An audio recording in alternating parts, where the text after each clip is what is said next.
Soon this temporary dam will be removed and water will once again fill this stretch of the Chesterfield Canal. It's been a huge project, but now the finishing touches are being applied ahead of its reopening. When we've dug down to find out where the foundations are for this structure, they were not quite as deep as we were expecting them to be. So we've had to reinforce this structure. So we were hoping just to put basically a layer of concrete along the bottom. And in the end, what we've had to do is these quite big chunks of concrete to hold everything back.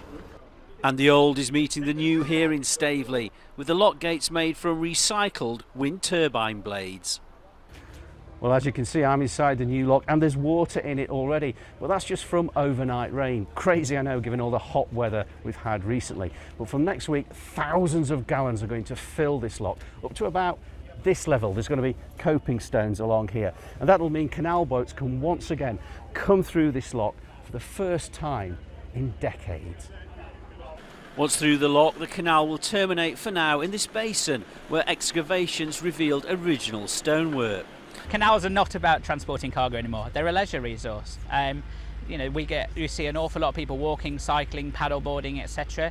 And then the other thing they do is they're a massive driver for economic regeneration in an area. So you look at, we started at Staveley Town Basin today, the buildings that they've put up there. It brings income, it brings people, it brings up the feel of a place. The project has cost £7.5 million and is vitally important to restoring the missing 9 miles of canal, which could one day see the route complete, linking Nottinghamshire, South Yorkshire and Derbyshire. So Rod, this is the end for the time being. Yep.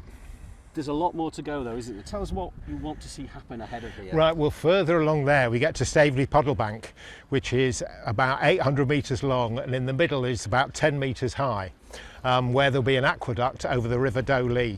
So that's our next target, to get along there to Renishaw, and at Renishaw at the moment our volunteers are already restoring 1,000 metres of canal there. So we want that to meet up, and that will then give us 7.5 miles from Chesterfield right through to Renishaw, which would just be amazing.